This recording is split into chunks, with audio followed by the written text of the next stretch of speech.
বনুল মুস্তালাকে বিশ্বনবী যুদ্ধ করলেন। যুদ্ধ করার পর বনুল মুস্তালাকের লিডারের নাম ছিল হারিস বিন মেরার। হারিস বিন মেরারের একটা মেয়ে ছিল, তার নাম ছিল জুয়াইরিয়া বিনতুল হারিস। বিশ্বনবীর 11টা বউ, 2টা ছিল দাসী। প্রথম বউ হচ্ছে খাদিজা বিনতে খুয়াইলিদ, এরপর আয়েশা বিনতে আবি বকর, হাফসা বিনতে ওমর, জাইনাব নামে 2 বউ, জাইনাব বিনতে জাহাশ, জাইনাব বিনতে খুজাইমা, মাইমুনা বিনতুল হারিস, জুয়াইরিয়া বিনতুল হারিস, সাউদা বিনতে জামাআ, সাফিয়া বিনতে হুয়াই ইবনে আখতাব, উম্মে হাবিবা, রামলা বিনতে আবি সুফিয়ান, উম্মে সালামা বিনতে আবি উমাইয়া। এই 11 জন বউ। সুবহানাল্লাহ পড়েন। দাসী ছিল 2 জন, একজন রাইহানা, পুরো নাম রাইহানা বিনতে যায়েদ আন-নাদারিয়া, আরেকজন ছিল মারিয়া। মিশরের সম্রাট মুকাউকেস বিশ্বনবীরে হাদিয়া দিয়েছে মারিয়া বিনতে শামউন আল-কিবতিয়া। এই 13 জন। বিশ্বনবী বনিল মুস্তালাকে যুদ্ধ করলেন, বিজয় লাভ করলেন। বিশ্বনবী ভাবলেন বনিল মুস্তালাকের লিডারের মেয়েটারে যদি বিয়ে করি আমার শত্রুর বংশ হয়ে যাবে আমার শ্বশুর বাড়ি, ঠিক কিনা?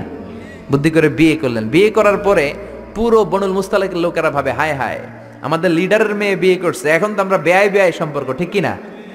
আর কিলাকিলির দরকার নাই, আর তলোয়ার নিয়ে মারামারির দরকার নাই, তলোয়ার ফালা, সবাই একসাথে জড়ো হয়ে অ্যাসেম্বলি কর। মুহাম্মদ রে ডাক। বিশ্বনবী আসলেন। এবার সবাই বলল মুহাম্মদ আমাদেরকে পড়িয়ে দাও লা ইলাহা ইল্লাল্লাহু মুহাম্মাদুর রাসূলুল্লাহ। দেহ ভোগের জন্য মুহাম্মদ একটা বিয়ে করে নাই, জোরে বলেন ঠিক কিনা?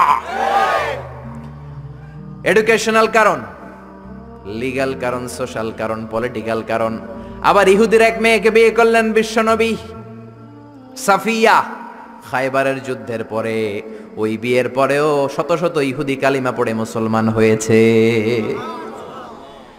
বিশ্বনবী বললেন না চাচা আমার লুঙ্গি খোলার দরকার না, আমি এমনিই পারি। মনে আছে? ভুলে গেছেন? মনে আছে তো? ও চাচা আমি এমনিই পারি, আমি 2টা করে পাথর টানবো, সমস্যা নাই, লুঙ্গি খুলবো না। আবু তালেব ছাড়ার পাত্র নয়। আবু তালেব বলে ভাতিজা তুমি লুঙ্গি খোলো। বিশ্বনবী তো লুঙ্গি খোলে না। এটা তো সাধারণ নবী না, এটা অসাধারণ নবী, ঠিক কিনা? 5 বছর হালিমার বাড়িতে ছিলেন। হালিমা দুধ খাওয়ালো। হালিমা বলল মুহাম্মদ রে দুধ খাওয়াতে নিলাম, কিন্তু আজীব তামাশা, আমার ডান স্তনের দুধটা খায়, বাম স্তনের দুধ তো খাওয়াতে পারি না, বাম স্তনের দুধটা মুখে ঢোকাতে পারি না। 5টা বছর ছিল, 2 বছর দুধ খাইলো, একদিনের জন্য আমার বাম স্তন টাচ করে নাই। কারণ হালিমার আরো কয়েকটা ছেলে মেয়ে ছিল। উনাইসা নামে এক মেয়ে ছিল, শাইমা নামে আরেক মেয়ে, আব্দুল্লাহ নামে এক ছেলে, এরাও দুধের বাচ্চা ছিল। বিশ্বনবী যদি একাই 2 স্তনের দুধ সাবার করে ফেলেন তাহলে দুধ ভাই বোনরা খাবে কি? 2 বছর বাচ্চা মুহাম্মদ ইনসাফ প্রতিষ্ঠা করেছেন, কোন ঠিক কিনা? আবার হালিমা বলে এই ছেলেটারে আমি 5 বছর রাখলাম, এই 5 বছরে কোনোদিন কুরাইশি মুহাম্মদ রে কান্না করতে দেখি নাই, শুধু একটা সময় কান্না করত। এই ছেলেটা ক্ষুধার অভাবে কাঁদে নাই, ব্যথা পেলে কোনোদিন মুহাম্মদ কাঁদে নাই, শুধু লজ্জাস্থানের জায়গা থেকে কাপড়টা একটু সরে গেলে শিশু মুহাম্মদ কেঁদে উঠত। বিশ্বনবী বললেন চাচা আমি লুঙ্গি খুলবো না, আমি 2টা নিতে পারবো। আবু তালেব বলল সমস্যা নাই খোলো। বিশ্বনবী কয় না খুলবো না। আবু তালেব বিশ্বনবীর লুঙ্গির গোছায় ধরে টান দিলেন, টান দিতে দেরি হয়ে যায়, বিশ্বনবীর বেহুশ হতে দেরি হয় না, বেহুশ হয়ে পড়ে গেলেন। লুঙ্গি আর খোলা হয় নাই। বিশ্বনবীর লজ্জাস্থান পৃথিবীর কেউ দেখে নাই, চিল্লায় পড়েন আল্লাহু আকবার। এজন্য লজ্জাশীলতা শিখাবেন। লজ্জাশীলতা সব নারীদের ভূষণ। দৌলতপুর বাইতুন নূর জামে মসজিদ, এই বাইতুন নূর ধরে ধরে এত কথা চলে আসছে, ঠিক কিনা? বাইতুন নূর এসেছে কাবা ঘর থেকে। এই কাবা ঘর ইব্রাহিম আলাইহিস সালাম বানালেন। বানানো শেষ, আল্লাহ বলেন ইব্রাহিম আজান দাও। কি দাও? জোরে বলেন কি দাও? আজান দেননি আপনারা নাকি খালি মুয়াজ্জিন দেয়? আপনিও দিবেন। আজান দিলে মর্যাদা বাড়ায় কে? আতওয়ালুল আ'নাকি ইয়াউমাল কিয়ামা। দুনিয়ার বুকে যারা আজান দিবে কিয়ামতের দিন তাদের গলাগুলো সবার চাইতে জিরাফের মতো উঁচু হয়ে থাকবে।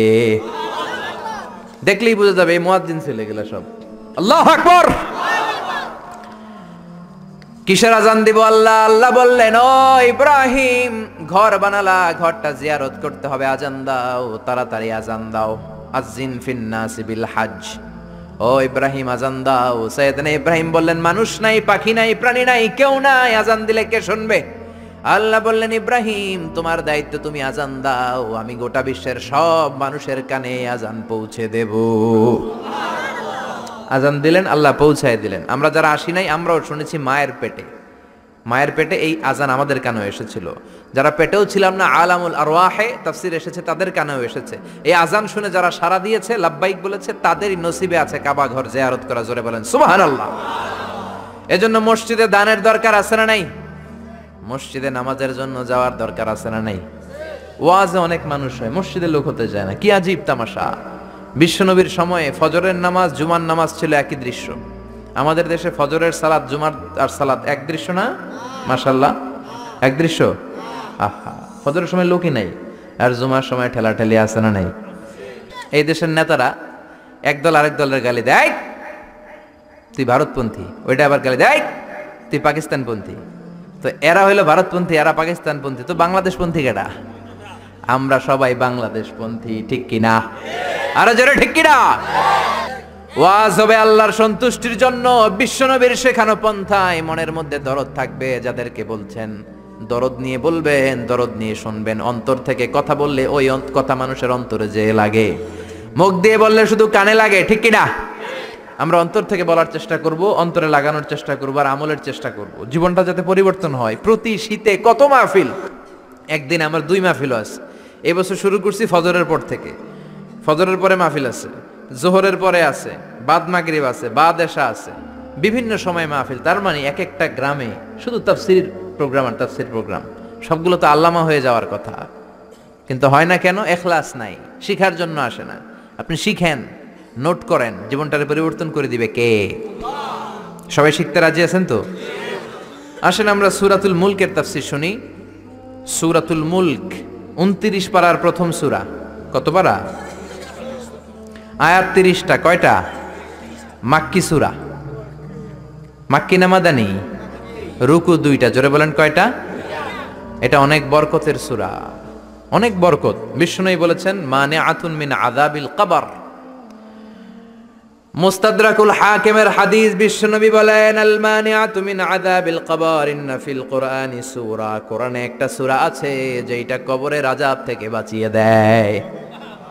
সুবহানাল্লাহ, বাড়িতে যে বলবেন আল মানিআতু মিন আযাবিল কবর, কবরের আযাব থেকে বাঁচায়। কবরের আযাব থেকে বাঁচার দরকার আছে না নাই? নাকি আমরা কেউ কবরে যাব না? দাদা গেছে, বাবা গেছে, আপনাকেও যেতে হবে, ঠিক কিনা? কিন্তু আমাদের লাইফস্টাইল দেখলে মনে হয় না যে আমরা কবরে যাব। খালি আমার আমার বলি, বুক ফুলায় বলি, এটা আমার, আমার হুন্ডা, আমার গাড়ি, হতে আলামু, ঠিক কিনা? খালি বড়াই করি, সাহস দেখাই, বেটাগিরি দেখাই। তোর চেয়েও বড় বেটা ছিল কি ছিল না? নমরুদ গোটা বিশ্বের বাদশা ছিল, একদিনের জন্য একটা হাসি দেয়া লাগে নাই, সর্দি হয় নাই, জ্বর হয় নাই, এত ভালো ভালো খাবার খাইতো। ওই নমরুদও চিৎপটাং, ঠিক কিনা? ওই ফেরাউনও চিৎপটাং, আর তুমি কোন সলিমুদ্দি আর কলিমুদ্দি? এই জন্য কবরে যেতে হবে। এইটা আমার, ওইটা আমার, সব আমার, সব আমি খামু, সব আমি খামু। পেট হইছে দূর, হে সব খাইব। কপাল পোড়া। আমার আমার বলবেন না। জিজ্ঞেস যদি করি, ভাই বাড়িটা কার? কয় আমার বাড়ি। বুক ফুলায় কয়, আমার বাড়ি 3 তলা বাড়ি, ঘুষের টাকা দিয়া বানাইছি, আছে না নাই? আমার বাড়ি আমার, আমার গাড়ি। কেমন করে তোমার বাড়ি? তোমার বাবাও যখন এই বাড়িতে থাকতো সেও বলতো এটা আমার বাড়ি। তোমার দাদাও যখন থাকতো সেও বলতো আমার বাড়ি। তোমার দাদার দাদার দাদাও যখন এই বাড়িতে থাকতো সেও বলতো এটা আমার বাড়ি, ঠিক কিনা? আপনি মরে যান, আপনার ছেলে যখন থাকবে, কেউ যখন জিজ্ঞেস করবে, ভাই সাহেব বাড়িটা কার? বলবে আমার। বলবে না? বলবে না? নাকি কইবে আমার দাদার বাড়ি? কেউ বলে? এরপর আপনার নাতির নাতির নাতিও যখন এই বাড়িটাতে থাকবে, যখন সবাই জিজ্ঞেস করবে বাড়িটা কার, বলবে আমার বাড়ি। পরের জায়গা, পরের বাড়ি, ঘর বাঁধিয়াই আমি রই, আমি তো সেই ঘরের মালিক নই, ঠিক কিনা? আমি এই ঘরের মালিক না, সবকিছুর মালিক কে? এজন্য কবরে আমাদের যেতে হবে, কবরের প্রিপারেশন নিতে হবে। বিশ্বনবী বললেন, মানিআতুন মিন আযাবিল কবর। এই সূরাতুল মুলক যে প্রতিদিন তেলাওয়াত করবে, তাকে কবরের আযাব থেকে বাঁচাবে কে? এবার তিরমিজির একটা হাদিস শুনেন। তিরমিজির বিশ্বনবী বললেন, শাফাআত লি সাহিবিহা। এই সূরাটা, এই সূরার তেলাওয়াতকারীর জন্য কিয়ামতের দিন সুপারিশ করবে। খুশি না বেজার? ও মিয়া, কোরআন যদি আল্লাহর কাছে কারোর জন্য সুপারিশ করে, ওই সুপারিশ আল্লাহ ফেলতে পারবে নাকি? প্রধানমন্ত্রী শেখ হাসিনার কাছে যদি অর্থমন্ত্রী সুপারিশ করে কারোর জন্য ফেলতে পারবে? পররাষ্ট্রমন্ত্রী যদি অনারেবল প্রাইম মিনিস্টার শেখ হাসিনার কাছে সুপারিশ করে ফেলতে পারবে? কারণ পররাষ্ট্রমন্ত্রীর সুপারিশ, অর্থমন্ত্রীর সুপারিশ। তেমনি কোরআন যদি সুপারিশ করে, ওই সুপারিশ আল্লাহ ফেলবে না, ঠিক কি না? সহিহুল জামেতে আরেকটা হাদিস এসেছে, বিশ্বনবী বলেন, খাসামাত আন সাহিবিহা, এই সূরাটা কিয়ামতের দিন আল্লাহর সাথে তর্ক করবে, ঝগড়া করবে, ডিবেট করবে। আল্লাহর সাথে তর্ক, কত সাহস! কি নিয়ে তর্ক বলবে আল্লাহ? যতক্ষণ না তুমি এই সূরার তেলাওয়াতকারীকে জান্নাতে না ঢুকাবা, আমি তর্ক করতেই থাকবো। আল্লাহু আকবার। হাত্তা দাখালাহুল্লাহুল জান্নাতা, যতক্ষণ আল্লাহ তারে জান্নাত না দেয় ততক্ষণ পর্যন্ত এই সূরাটা ঝগড়া করবে। আবার বিশ্বনবী বলতেন, মান ক্বারা বিহা ফি লাইলাতিন ফাকাদ আকসারা ওয়া আতাবা, যে ব্যক্তি রাত্রে বেলায় সূরাতুল মুলক তেলাওয়াত করে ঘুমাবে, সারা রাত কোরআন তেলাওয়াতের সওয়াব তার আমলনামায় দিবে কে? এজন্য বিশ্বনবী বলতেন, আমি চাই আমার প্রতিটা উম্মতের হৃদয়ে এই সূরাটা গাঁথা থাক। আমি চাই আমার প্রতিটা উম্মতের কলিজার ভিতর এই সূরাটা মুখস্থ থাক। মুখস্থ করতে রাজি আছি না নাই? আয়াত মাত্র 30টা, সবাই বলেন কয়টা? এক মাসে কয় দিন? প্রতিদিন এক আয়াত করে মুখস্থ করলে লাগবে কয় দিন? এক মাসে মুখস্থ হয়ে যাবে। করবেন নি? করবেন? এটা আপনাদের বাড়ির কাজ। এটা কি? হোমওয়ার্ক। যেহেতু ক্লাস, বাড়ির কাজ দেওয়ার দরকার আছে না নাই? মুখস্থ করে ইমাম সাহেবের কাছে যাবেন, আজহারি হুজুর বাড়ির কাজ দিয়েছে, বাড়ির কাজ নেন। আমার সূরাতুল মুলক মুখস্থ হয়েছে, আপনি শোনেন। পড়বেন তো? মা বোনেরা, আপনাদের যাদের কানে আমার মাইকের আওয়াজ যায়, সূরাতুল মুলক মুখস্থ করবেন, নিজেরা পড়বেন, বাচ্চাকে শোনাবেন। কত সুন্দর হতে পারে আপনার ফ্যামিলিটা। ছেলে বলবে, মা আমার 5 আয়াত মুখস্থ হয়েছে, তুমি কদ্দুর আগাইলা? মা বলবে, আমার হয়েছে 7 আয়াত। বাবা বলবে, আমি তো চাকরির কারণে পারি নাই, আমি করছি মাত্র 2 আয়াত। এরকম ফ্যামিলি চাই কি চাই না? চাই কি চাই না? এই সূরাটা এত বরকতের সূরা, সূরা আপনার চোখ খুলে দিবে। This surah is an eye opener for you. আপনার চোখ খুলে দিবে, আপনার ঘুমন্ত বিবেককে জাগিয়ে তুলবে, আপনার চিন্তার জগতে আলোড়ন সৃষ্টি করবে। একদল কপাল পোড়া আছে, উল্লুক্কা পাঠা, এগুলো হচ্ছে নাস্তিক। আমরা আল্লাহরে বিশ্বাস করি, আমরা আস্তিক। যারা বিশ্বাস করে না তারা কি? এরা কয় আমরা আল্লাহরে বিশ্বাস করি না, আমরা অনেক জ্ঞানী, মাথার মধ্যে সাদে মাল নাই, মানে মাথায় চুল নাই। যত শিক্ষাবিদ দেখবেন একটার মাথাও চুল নাই, ঠিক কিনা? স্রষ্টারে গালে দিতে দিতে চুল হারাইছে, ঠিক কিনা? এরা বলে আমরা আল্লাহরে মানি না, কারণ আনসিন ইজ নাথিং, যেটা দেখি না ওটা বিশ্বাস করি না, বলে না? কপাল পোড়া, মিথ্যাবাদী, অনেক কিছু দেখে না কিন্তু বিশ্বাস করে। Do you see the air in the atmosphere? ভূমণ্ডলে যে বাতাস, বাতাস আপনি দেখেন? জোরে বলেন। So why do you believe on that? তাহলে বিশ্বাস করস কেন? Do you see the bad headache someone feel?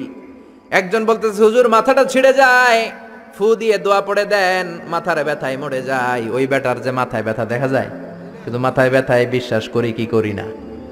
আমরা অনেক কিছু দেখি না কিন্তু বিশ্বাস করি, ঠিক কিনা? আল্লাহরে তুই দেখবি কেমনে? তুই তো নিজেরাই দেখোস নাই। আপনি কি আপনার চোখ দেখেন আয়নার সাহায্য ছাড়া?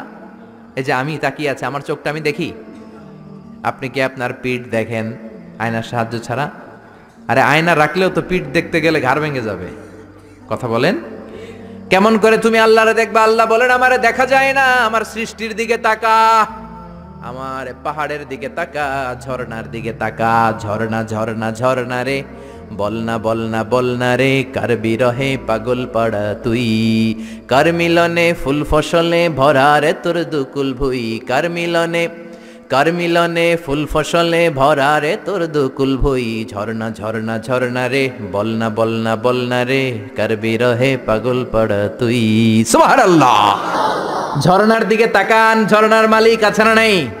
সাগরের দিকে তাকান, বুঝতে পারবেন আল্লাহ আছে না নাই। আকাশের দিকে তাকান, আকাশের মালিকরে খুঁজে পাবেন। এজন্য আল্লাহ বললেন, গোলাম আমার সৃষ্টির দিকে তাকা, আমার সৃষ্টি নৈপুণ্যের দিকে নজর করে দেখ, আমি আছি। If someone sees something very carefully, he must find his God, he must find someone is controlling everything. কপাল পোড়ায় জাতি, তুমি কেমন করে ক্ষমতার উৎস হও? 2 বার যদি তোমার ডায়রিয়া হয়, 3 বার তোমার চেহারার দিকে তাকানো যায় না, কাই মইরা যাই। মরসকে তুই না ক্ষমতার উৎস? 5 বার যদি টয়লেটে যায়, 6 বারের বেলা সবার কাছে মাপ চায়, মাফ করে দিয়ে আমি মনে হয় বাঁচবো না। বাঁচবি না কেন? তুই তো ক্ষমতার উৎস, তুই আজীবন বাঁচবি। আহা, কপাল পোড়া। ক্ষমতার উৎস একজন, তিনি কে? আল্লাহ হলেন ক্ষমতার উৎস, আপনি ক্ষমতার উৎস নন। কেমন করে ক্ষমতার উৎস হবেন? পেছন থেকে কেউ যদি বলে হুজুর সাপ, একটা অজগর সাপ পাওয়া যাবে আপনাদের কাউরে? দৌড়, চারদিকে ছুটবে সবাই। আপনারা দৌড় দেন আর না দেন, আমি দিমে দিক দিয়া দৌড়। কারণ চাচা আপন প্রাণ, আগে জান বাঁচা, এরপরে বাস করুন, ঠিক কিনা? তো এই হলো আমাদের দশা। আল্লাহ বললেন ওয়া খলিকাল ইনসানু দাঈফা, ও গোলাম তোমাদেরকে একেবারে দুর্বল করে আমি বানিয়েছি, কিচ্ছু নাই তোমার। কুত্তা এম করে কামড়াইলে আমরা কুত্তারে কামড়াইতেও পারি না, পারি? কুত্তায় কামড়ায় আমি চাইয়া থাকি আর কাঁদি, ঠিক কিনা? বললা আমারে কামড় দিয়া দেয় দৌড়ে ধরতেও পারি না, পারি? খালি কাঁদি আর কাঁদি। সবারে আল্লাহ নিজেকে সেভ করার জন্য অনেক কিছু দিলেন, আমগো কিচ্ছু নাই। আমরা দুর্বলের ঘরের দুর্বল। আল্লাহ বললেন দুর্বলের ঘরের দুর্বল হয়ে কেমন করে সাহস করিস যে তোরা ক্ষমতার উৎস? কশিন কালেও তোমরা ক্ষমতার উৎস হতে পারো না। ক্ষমতার উৎস কে? এজন্য আল্লাহ বললেন তাবারাকাল্লাযী বিয়াদিহিল মুলকু ওয়া হুয়া আলা কুল্লি শাইইন কাদির। সুমহান সেই সত্তা, সব ক্ষমতা তার হাতে। কার হাতে? নাকি আপনাদের হাতে? এটা রাষ্ট্রীয় কুফরি। জনগণ সকল ক্ষমতার উৎস, এটা রাষ্ট্রীয় কুফরি। রাষ্ট্র থেকেও অনেক কুফরি আমাদেরকে শেখানো হয়, এগুলো আমরা শিখবো না, ঠিক কিনা? ক্ষমতার মালিক হলেন আল্লাহ। আমাদের ক্ষমতা নকল ক্ষমতা, আসল ক্ষমতা কার? আমাদের কোনো ক্ষমতা নাই। আমাদের ক্ষণস্থায়ী চিরস্থায়ী ক্ষমতার মালিক কে? যখন ভূমিকম্প হয় দেখবেন কিরকম দৌড় দেয়। মহাসমাবেশে ককটেল বোমা বিস্ফোরণ হলে দেখবেন খালেদা জিয়ারে থুইয়া সবাই দৌড়, শেখ হাসিনারে থুইয়া সবাই দৌড়, এরশাদ রে থুইয়া সবাই দৌড়, ঠিক কিনা? স্লোগান দেয় আমার প্রাণের নেতা, প্রাণের নেত্রী জীবন দিয়ে দিব, বোমা ফাটলে দেয় দৌড়, ঠিক কিনা? দৌড় দেয় কারণ হচ্ছে তোমার কোনো ক্ষমতা নাই, তুমি দুর্বল, দুর্বলের ঘরের দুর্বল তুমি। রাত 3টার দিকে যখন ভূমিকম্প হয় লোকজন বাড়ি থুইয়া দেয় দৌড়, সব ভাড়াটিয়া গুলো দেয় দৌড়, শুধু বাড়িওয়ালারা মনে হয় দৌড় দেয় না, নাকি বাড়িওয়ালারাও দেয়? বিল্ডিং এর মায়া আর থাকে না, ভাড়াটিয়াও দৌড়, বাড়িওয়ালাও দৌড়, প্রধান শিক্ষক দৌড়। শুধু র্যাবের প্রধান যিনি আছে ওনার তো অনেক সাহস, উনি শুধু দৌড়টা দেয় না, উনি আগে দেয়। প্রেসিডেন্ট দেয় দৌড়, শুধু এদেশের সবচেয়ে বড় ক্ষমতাধর নারী 17 কোটি মানুষের প্রধানমন্ত্রী শেখ হাসিনা দৌড় দেয় না, আগে দেয়। আমি কই নাই কিন্তু, আমনে কইছেন। উনিও দৌড়, কারণ বাঁচতে হবে তো, বাঁচার জন্য দেয় দৌড়। অসহায় আমরা, কোন ক্ষমতা আমার হাতে নাই। ক্ষমতা কার হাতে? 2004 সালে বরিশালে গেলাম বাসে করে, ফিরে আসছি লঞ্চে করে। সদরঘাটে পৌঁছতে আর 1-1.5 ঘন্টা বাকি। শুরু হলো তুফান, লঞ্চ ডুবে যাবে। সাগরের মধ্যে লঞ্চ ডুবে যাবে, লঞ্চের ভেতরে চিৎকার। ওই দিন লঞ্চের শুধু মুসলমানেরা আল্লাহরে ডাকে নাই, হিন্দুগুলাও জিকির করছে কার? সারেং বলল জানলা খুলে দেন, পর্দা নামায় দেন, বাতাস পাসিং হইলে হয়তো লঞ্চ বেঁচে যাবে। ওই দিন চিনলাম আল্লাহ কারে কয়। আল্লাহ কেসকো কাতে, আল্লাহর জিকির করতে করতে চাপা ফুলাই ফেলাইছি আমি। আহা, সবার মুখে চিৎকার, বাঁচাও। আমি কইলাম কে বাঁচাইব? কে? হুজুর আমনে। দাঁড়িয়ে দেখছে তো, হুজুর আমনে বাঁচাইবেন। আমি কইলাম তাইলে আমারে বাঁচাইব কে? কয় আল্লাহ। আসলে বিপদে বললে বাঁচাতে পারে একজন, তিনি কে? এগুলো বাস্তব কথা। কক্সবাজারে যাবেন, 8 নম্বর 9 নম্বর সতর্ক সংকেত, তুফান। তখন দেখবেন শুধু মুসলমানেরাই ডাকে না, ওখানে গৌতম বুদ্ধের মুরিদ আছে কিছু, ওগুলো জিকির করে কার? কয় লা ইলাহা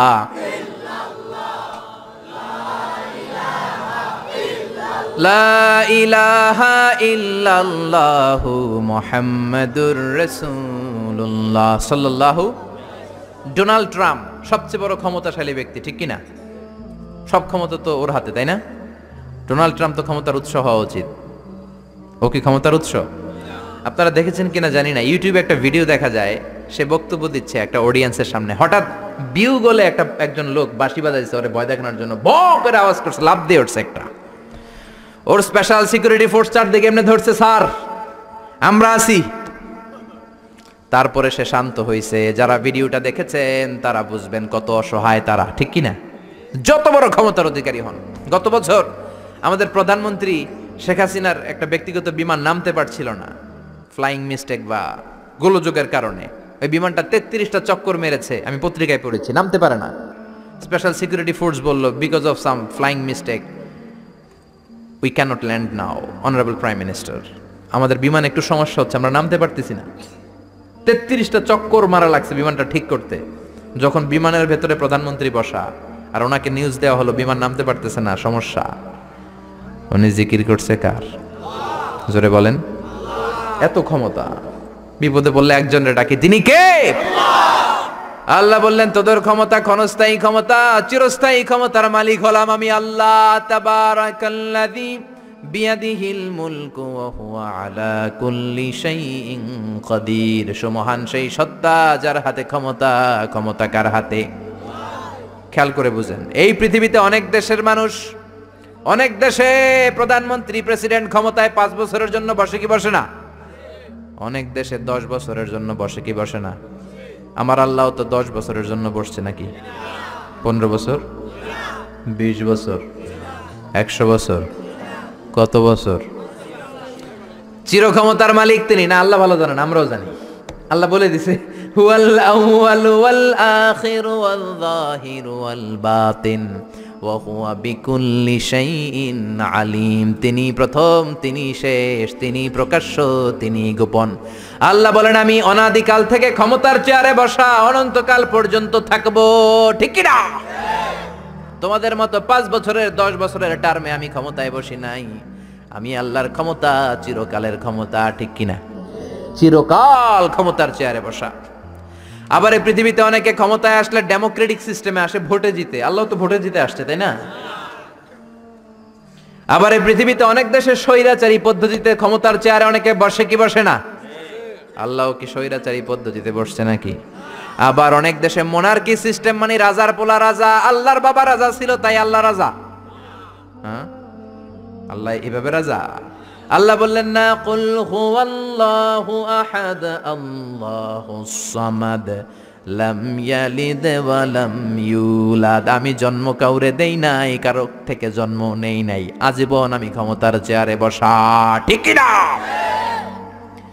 আবার পৃথিবীতে দেখা যায় ভালো একটা আন্দোলন করলে ক্ষমতা থেকে নামানো যায় কি যায় না? আমি মিশরে ছিলাম, প্রেসিডেন্ট ছিল জামাল আব্দুল নাসের অনেক আগে। আমি যখন ছিলাম প্রেসিডেন্টের নাম ছিল হোসনি মুবারক। বিশাল একটা আন্দোলন হলো, ক্ষমতা থেকে নেমে গেল। তার মানে চরম আন্দোলন করে অনেককে ক্ষমতার চেয়ার থেকে নামানো যায়, ঠিক কিনা? অথবা গণ অভ্যুত্থান করে নামানো যায়। আমরা সবাই মিলে একটা আন্দোলন করেই তো আল্লাহর নামায় দিতে পারবো, তাই না? পারবো? আমরা সবাই যদি আন্দোলন করি, আমাদের সাথে যদি যোগ দেয় জিনের দলেরা জিন, ফেরেশতারাও যদি কয় আমরাও আছি আপনাকে দলে, আল্লাহরে আর আমরা ক্ষমতায় দেখতে চাই না, ওনারা তো নামানো যাবে? যাবে? সবাই মিলেও ওনারা নামানো যাবে?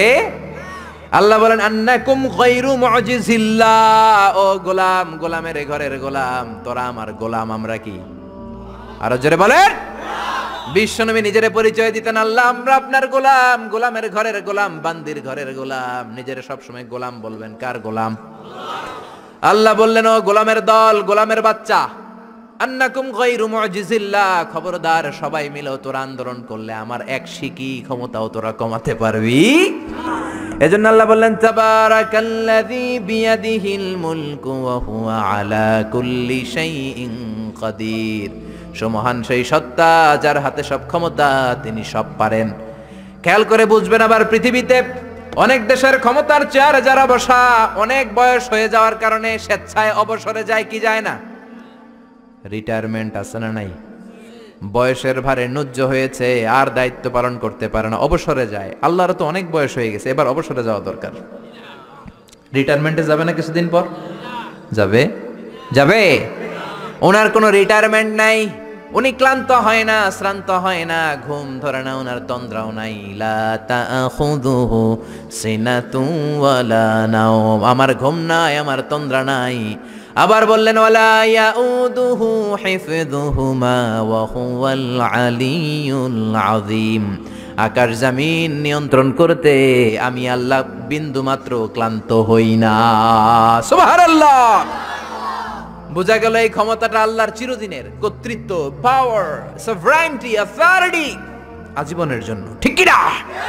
সে আল্লাহ বললেন, গোলাম তাবারাকাল্লাযী বিয়াদিহিল মুলকু ওয়া হুয়া আলা কুল্লি শাইইন কাদির। ক্ষমতা আমার হাতে, আমি ক্ষমতার চেয়ারে বসাই আবার নামাই।